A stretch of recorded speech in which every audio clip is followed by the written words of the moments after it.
Bonjour à tous, c'est Alex d'excelformation.fr et pour ce nouveau chapitre de notre formation sur le développement en VBA, nous allons découvrir comment personnaliser le formatage appliqué sur nos cellules. Donc nous allons voir par exemple comment modifier la police de caractère, comment modifier sa taille, la mettre en italique, en gras, etc. Mais également comment personnaliser la couleur de fond d'une cellule et comment personnaliser les bordures, que ce soit au niveau de la taille, au niveau de la couleur, mais également au niveau du type de bordure. Alors vous trouverez très régulièrement de nouvelles vidéos sur la chaîne, alors pensez à vous abonner et surtout à activer la clochette de notification afin d'être sûr de ne manquer aucune astuce et de devenir rapidement un pro d'Excel.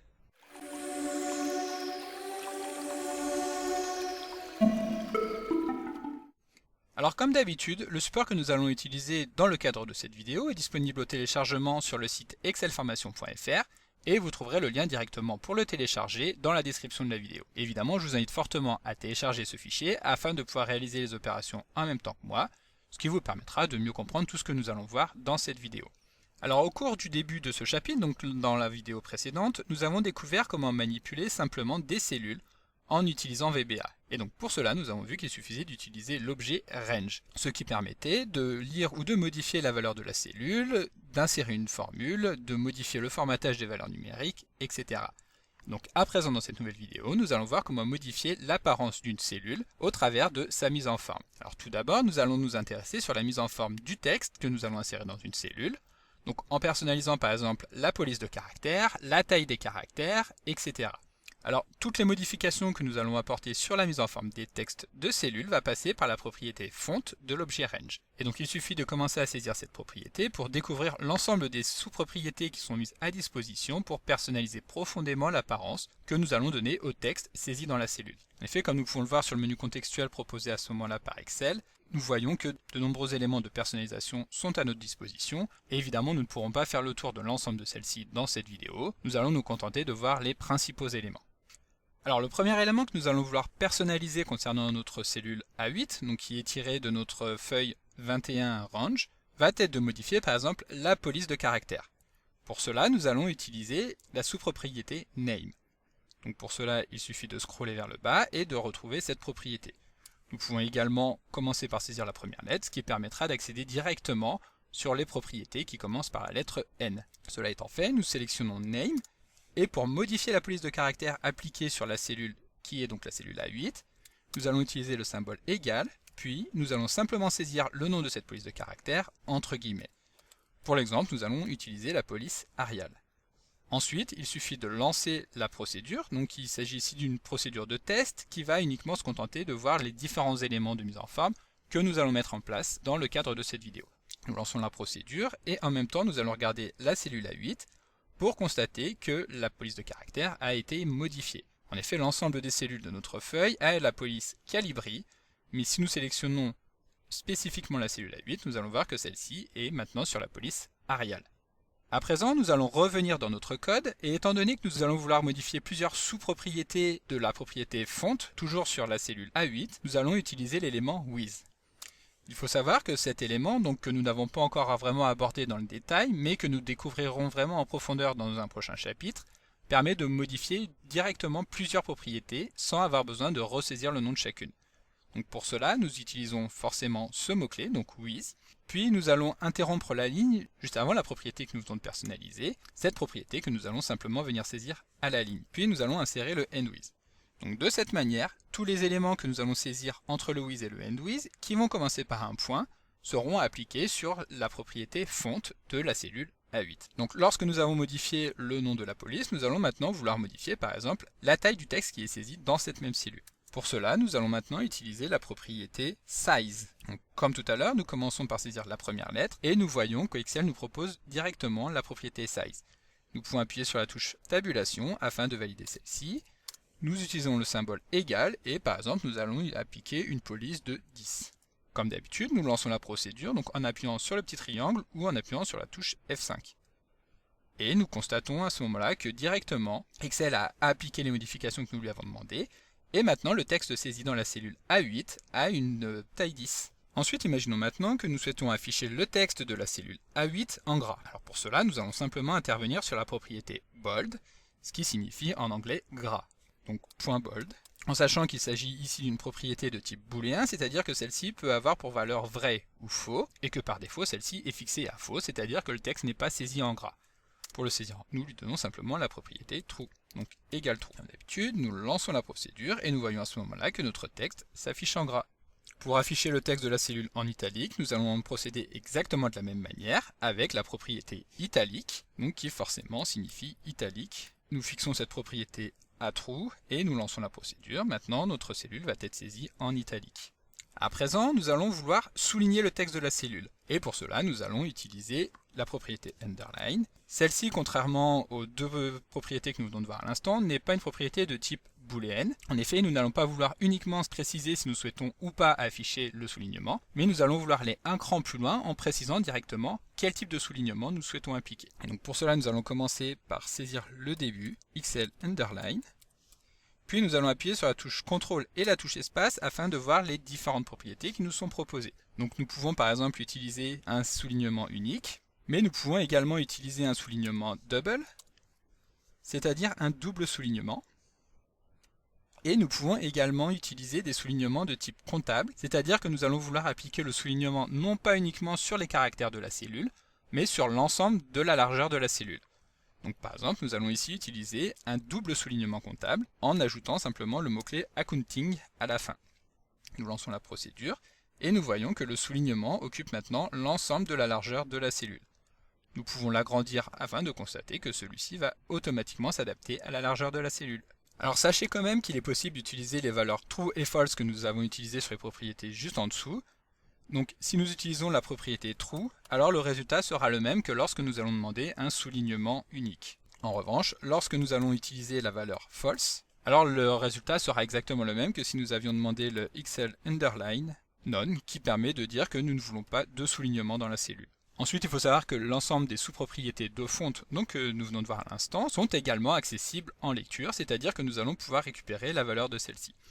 Donc par exemple, nous allons utiliser un debug print afin de récupérer par exemple la valeur de name, de size, de bold, d'italique et pour finir de underline. Ensuite, encore une fois, nous lançons la procédure et à ce moment-là, nous pouvons lire la fenêtre d'exécution afin de retrouver le nom de la police de caractère, la taille des textes, la mise en gras de la cellule, donc qui est égale à true, la mise en italique qui est également égale à true, et le underline qui lui est égal à moins 4142, c'est-à-dire que nous avons désactivé celui-ci. Il suffit par exemple de venir le modifier en mettant un soulignement simple, donc XL underline style single, puis de relancer la procédure.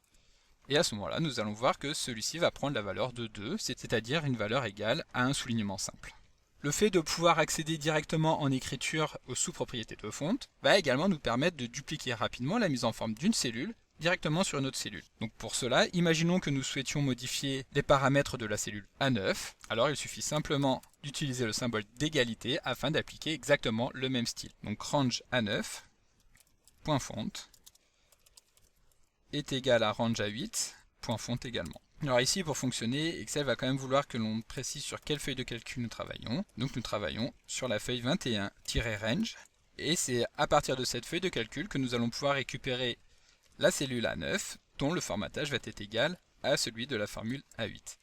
Si nous relançons la procédure, nous allons évidemment pouvoir constater que les deux cellules ont un formatage exactement identique, sauf que, étant donné que sur la cellule A8, nous avons une valeur qui est retournée par la formule maintenant, celle-ci va être de type numérique, c'est pour ça qu'Excel la centre sur la droite, alors que la valeur de la cellule A9 étant une chaîne de caractères, celle-ci est évidemment centrée sur la gauche. Alors maintenant, allons un cran plus loin en voyant comment faire pour modifier la couleur du texte. Étant donné que nous souhaitons modifier encore une fois une des propriétés du texte, nous allons utiliser un sous-objet de la propriété font. Et cette fois-ci, nous allons utiliser l'une des deux propriétés que nous avons à l'écran, c'est-à-dire soit la propriété color, soit la propriété color index. Et nous allons voir maintenant la différence entre les deux. Donc tout d'abord, nous allons commencer par la propriété la plus simple, qui est la propriété color index. La propriété color index permet de récupérer une couleur à partir d'un index, c'est-à-dire que celles-ci vont être stockées dans un tableau directement dans la mémoire de VBA, et qu'il va suffire de saisir un nombre, donc compris entre 1 et 56, afin de pouvoir récupérer directement la couleur qui correspond. Et donc pour connaître la correspondance entre l'index et la couleur qui va être tournée, vous avez ici une petite procédure donc que j'ai appelée créer la palette, et lorsque nous allons lancer celle-ci, nous allons voir que dans notre feuille de calcul, nous allons avoir nos 56 cellules avec la couleur qui correspond. Donc imaginons maintenant que sur notre cellule A8, nous souhaitions insérer un texte bleu, donc qui correspond à l'index 23. Alors il va simplement suffire de préciser à VBA que la propriété colorIndex est égale à 23. De cette manière, lorsque nous allons lancer la procédure, nous allons pouvoir constater que notre cellule A8 a maintenant un texte de couleur bleue. La propriété color, donc que nous avions vu tout à l'heure, et que nous allons pour l'exemple appliquer sur la cellule A9, permet quant à elle de récupérer exactement la couleur qui va nous intéresser, sans avoir besoin de se limiter sur un index de seulement 56 couleurs. Et pour cela, nous pouvons par exemple utiliser la fonction VBA RGB, qui permet de récupérer une valeur de couleur en fonction des couleurs RGB que nous allons spécifier en argument. Donc par exemple, pour récupérer une couleur noire, nous allons donc utiliser la fonction RGB comme nous venons de le voir, et nous allons utiliser les paramètres 1, 1 et 1, donc pour chacune des couleurs, c'est-à-dire pour la rouge, la verte et également pour la bleue. De cette manière, nous lançons la procédure. Évidemment ici, la cellule A9 avait déjà une couleur noire, donc nous ne verrons pas la différence. Pour illustrer, nous allons par exemple utiliser une couleur rouge et relancer à nouveau la procédure. Et à ce moment-là, la couleur du texte va prendre la couleur noire. Si nous souhaitons récupérer une couleur blanche, alors plutôt qu'utiliser donc les valeurs 1 pour chacune des trois couleurs, nous allons utiliser la valeur maximale, c'est-à-dire 255. Nous lançons la procédure et évidemment à ce moment-là le texte disparaît, mais nous pouvons voir dans la zone des formules que celui-ci est toujours saisi, sauf que étant donné que nous avons appliqué une couleur blanche et que le fond est également de couleur blanche, alors évidemment nous ne pouvons pas voir la différence, mais pour cela il suffit par exemple d'appliquer un fond de couleur jaune pour voir apparaître le texte. Alors évidemment, l'utilisation de la fonction RGB, donc comme nous venons de l'utiliser à l'instant, est uniquement là pour nous aider à trouver la bonne couleur, mais nous pourrions également saisir directement la couleur qui va correspondre si nous la connaissons. Donc par exemple, ici nous appliquons une couleur verte. Donc à présent que nous avons vu comment faire pour modifier les paramètres des textes saisis dans nos cellules, nous allons voir comment modifier la couleur de fond de ces mêmes cellules. Alors pour cela, nous allons utiliser les concepts de gestion des couleurs que nous venons de voir à l'instant, avec les propriétés color et colorIndex, mais que nous allons appliquer cette fois-ci sur la propriété intérieure de l'objet range. Et donc évidemment, ces propriétés fonctionnent exactement d'une manière analogue à ce que nous venons de voir, c'est-à-dire que pour modifier par exemple la couleur de fond de la cellule A8, nous allons utiliser soit directement une couleur, donc en récupérant une des couleurs que nous avons vues juste avant, donc par exemple la 167 07 215, nous allons évidemment à nouveau lancer la procédure, voir que la couleur va évidemment être modifiée, mais nous pourrions également utiliser la propriété colorIndex et appliquer par exemple la couleur qui correspond à l'index numéro 3, c'est-à-dire un fond de couleur rouge. Nous pouvons évidemment ici encore utiliser la fonction RGB afin de récupérer directement une couleur en fonction de ces trois composantes. Dans ce cas-là, il va évidemment falloir utiliser la propriété color. Ici, nous avons donc appliqué un fond gris. Et si nous souhaitons supprimer la couleur de fond, alors nous allons utiliser la valeur qui correspond à XLColorIndexNode. Voilà, donc maintenant que nous avons vu comment modifier à la fois les paramètres qui correspondent au texte de nos cellules, comment modifier la couleur de fond de la cellule, nous allons voir comment gérer les bordures des cellules en VBA, en passant par la propriété Borders de l'objet range. Nous allons modifier les paramètres de notre cellule A8, sur laquelle nous allons appeler la propriété Borders. Celle-ci admet encore son lot de sous-propriétés, mais pour commencer et pour appliquer des bordures, nous allons tout d'abord commencer la propriété Value. Celle-ci permet de définir si oui ou non nous souhaitons afficher des bordures. Et donc pour pouvoir tester, nous allons attribuer la valeur de true. De cette manière, Excel applique automatiquement les paramètres par défaut des bordures, c'est-à-dire une bordure continue de couleur noire. Comme tout à l'heure, pour pouvoir modifier l'ensemble des paramètres de nos bordures, nous allons utiliser l'élément with et nous allons modifier chacun des paramètres. Pour commencer, nous allons modifier l'épaisseur des bordures, donc grâce à la propriété weight, et nous allons par exemple fixer celle-ci à 3. Ce qui a automatiquement pour effet d'augmenter l'épaisseur prise par la bordure. Ensuite, nous allons modifier la couleur, donc en utilisant encore une fois la propriété colorIndex. Et évidemment, nous pourrions utiliser la propriété color. Nous allons appliquer une bordure de couleur verte, donc qui correspond à l'index numéro 10. Et maintenant, nous allons modifier le type de bordure qui correspond. Donc pour cela, nous allons utiliser la propriété lineStyle, sachant que par défaut, celle-ci correspond à une ligne continue, c'est-à-dire que celle-ci est récupérée par la constante XLContinuous. Mais nous pourrions également décider de mettre en place une bordure pointillée grâce à la constante XL', également une bordure sous la forme d'une alternance entre des pointillés et des points, ce que nous obtenons grâce à la constante XL' dot, ou encore appliquer une bordure double, c'est-à-dire XL double. Alors comme vous avez pu le constater, les différents éléments que nous avons vus dans ces exemples permettent de modifier l'ensemble des bordures qui correspondent à une cellule, mais nous pourrions également préciser quelle bordure exactement nous souhaitons modifier en utilisant l'argument de l'objet borders. Donc par exemple, si nous souhaitons modifier uniquement la bordure du haut, nous allons utiliser l'index qui correspond à XL Edge Top, sur laquelle nous allons par exemple appliquer une couleur rouge que nous allons récupérer grâce à l'index de couleur numéro 3. Pour modifier la bordure du bas, nous allons utiliser le mot-clé XL Edge Bottom. Pour la bordure de gauche, XL Edge Left. Celle de droite, évidemment, XL Edge Right, etc. Et voilà, donc maintenant que nous avons vu comment personnaliser précisément les cellules de nos feuilles de calcul, nous nous retrouvons dès la semaine prochaine pour découvrir quelques objets range bien particuliers que nous allons pouvoir utiliser simplement avec VBA, donc dans lesquels nous pourrons par exemple personnaliser les plages de cellules sélectionnées, la cellule active, etc. Donc comme d'habitude, vous pouvez télécharger le support de ce cours en suivant le lien que vous trouverez dans la description de la vidéo. Si la vidéo vous a plu, n'oubliez pas de la liker et de la partager à vos collègues et amis sur l'ensemble de vos réseaux sociaux. Et vous pouvez également me laisser vos impressions dans l'espace des commentaires, je lirai chacun d'entre eux et y répondrai avec plaisir. Évidemment, si ce n'est pas encore fait, abonnez-vous à la chaîne pour ne manquer aucune astuce. C'est également très important pour m'aider à gagner en visibilité afin de pouvoir développer la chaîne et continuer de vous proposer des tas de nouvelles vidéos. Merci d'avoir suivi cette vidéo et à très bientôt pour un prochain tuto.